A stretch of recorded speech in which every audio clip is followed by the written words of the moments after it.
نبی پاک نے فرمایا وہ والا کھانا جو بندہ اپنے ہاتھ سے مزدوری کر کے کھاتا ہے، وہ کھانا سارے کھانوں میں سے بہتر ہے، سب کھانوں میں سے بہتر کھانا وہ جو تو مزدوری کر کے کھاتا ہے، جو تو جد و جہد کے ساتھ کھاتا ہے، جو تو کمائی کر کے کھاتا ہے۔ اور اگر کوئی تجارت کرے، تاجر ہو، تو محبوب علیہ السلام فرمانے لگے جو سچا تاجر ہو، وہ والا تاجر نہیں جو کہے جھوٹ کے بغیر کام ہی نہیں چلتا، وہ والا نہیں جو کہے جھوٹ بولوں گا تو دکان چلے گی۔ فرمایا جو سچا تاجر ہوگا اللہ قیامت کے دن اسے شہیدوں، صدیقوں، اور محبوب فرمانے لگے اللہ اسے قیامت میں صدیقوں، شہیدوں اور نبیوں کے ساتھ جگہ عطا فرمائے گا۔ سچے تاجر پر، سچے تاجر تجارت کریں سچائی کے ساتھ، دیانت۔ حضرت معروف کرخی بغداد کی جامع مسجد میں تشریف رکھتے تھے تو بارش نہیں ہوتی تھی، کچھ لوگ دعا کرانے آ گئے، کہا بابا جی بارش نہیں ہوتی، دعا کرنے۔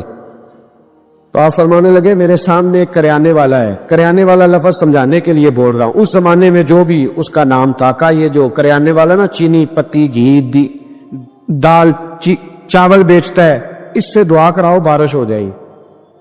نے کہا حضرت صاحب اس سے دعا کرائیں؟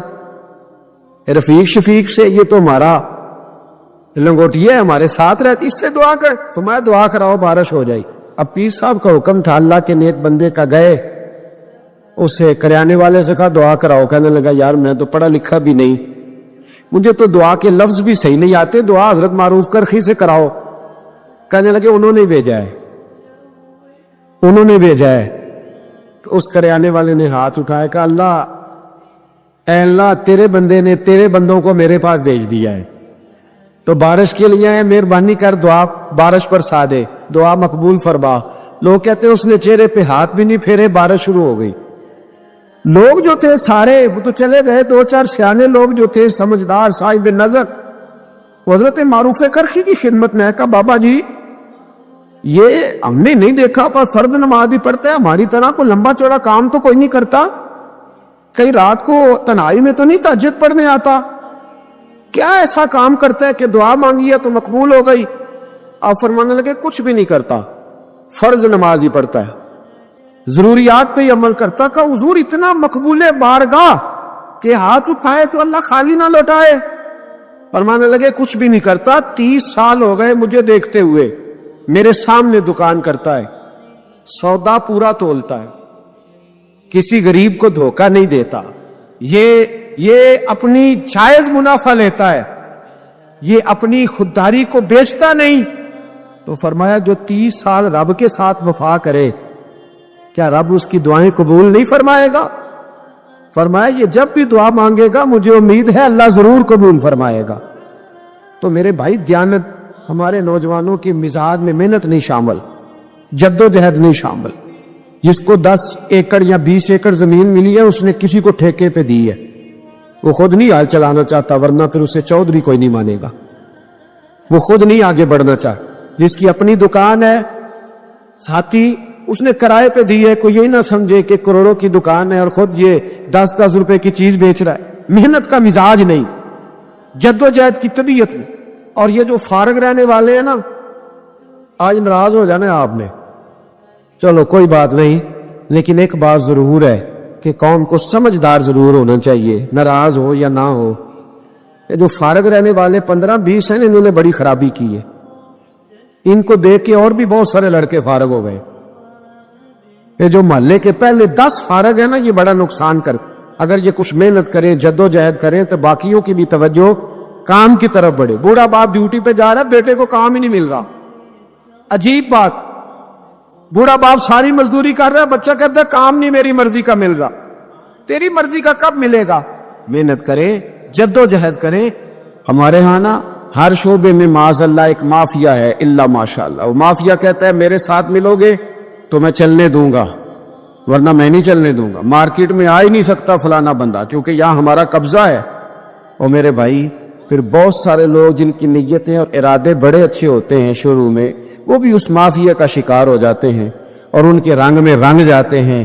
یاد رکھنا کسی شخص کی بلیک میلنگ کا کبھی شکار نہ ہونا، کبھی کسی کی میٹھی اور مسجع مکفہ باتوں کا شکار نہ ہونا، کوئی کیا کر سکتا ہے اگر اللہ مددگار ہو تو؟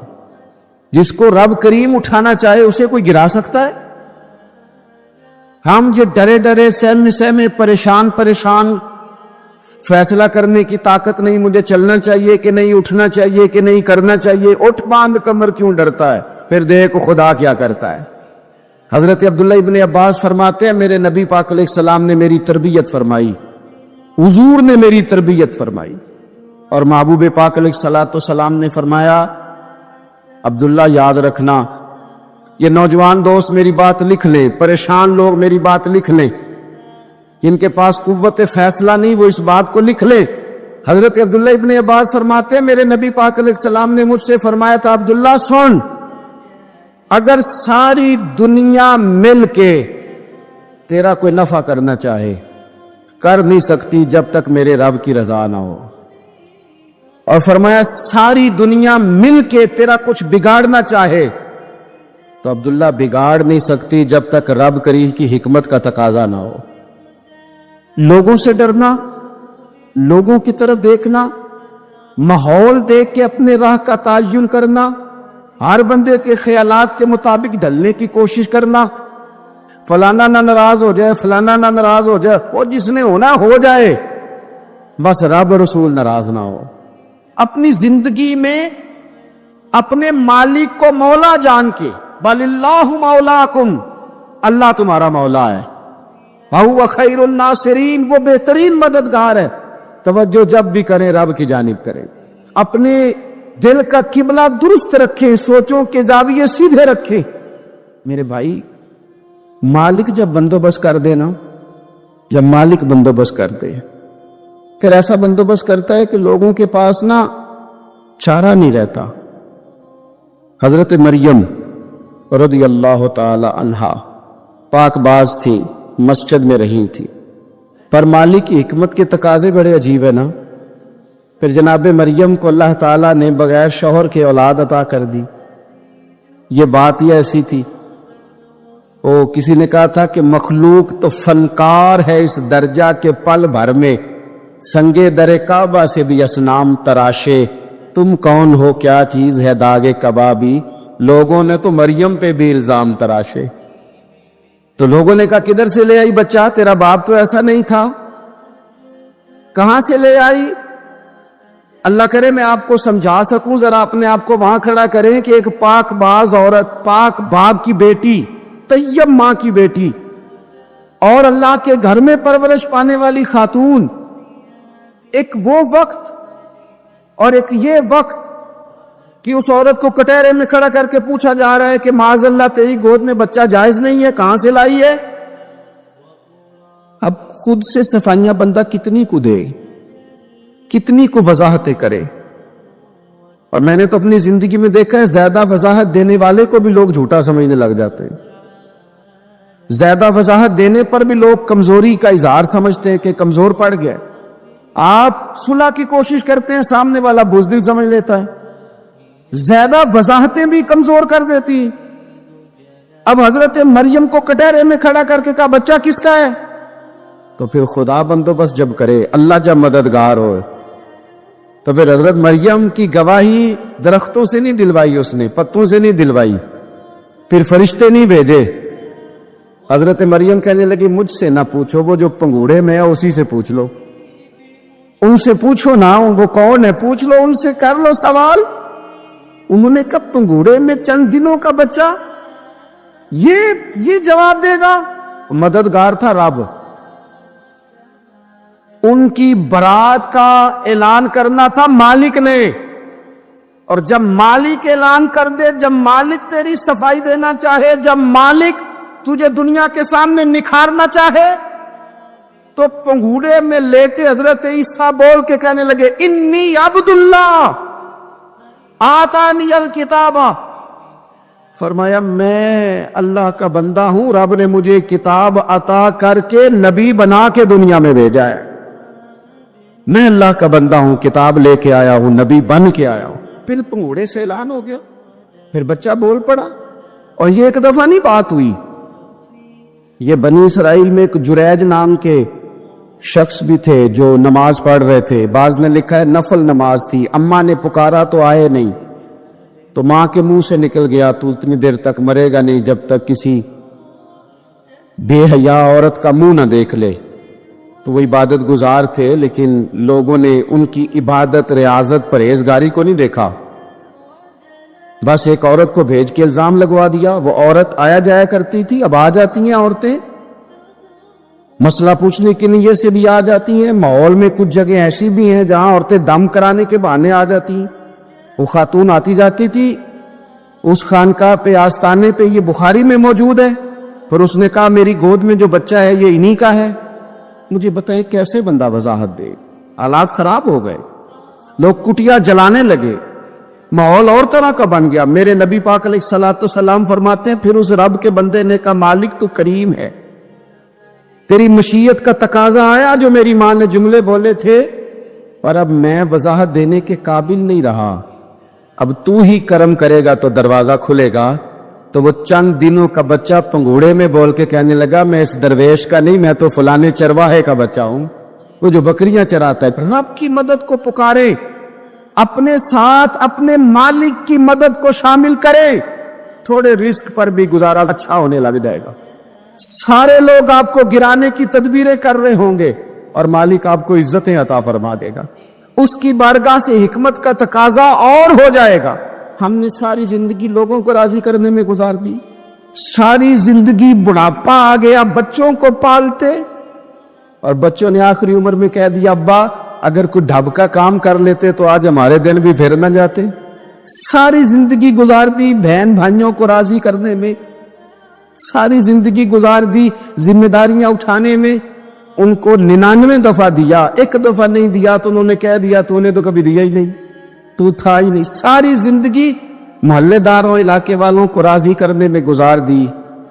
اور میں نے ایسے لوگ بھی دیکھے دین کے لیے وقت گزارا، لیکن جب بڑھاپے میں دانت کام نہ کرتے تھے تو وقت کے مفتیوں کو بھی مسجدوں کی کمیٹیوں نے کہہ دیا اب آپ کی سمجھ نہیں آتی، ہم نے خطیب کو یور رکھنا ہے، نہ دیکھو دنیا کی طرف، دنیا رلا دیتی ہے، نہ راضی کرو بندوں کو، بندے تھکا دیتے، نہ پیچھے بھاگو ہر وقت دنیا داروں کے، یہ انسان کو کمزور کر دیتے ہیں۔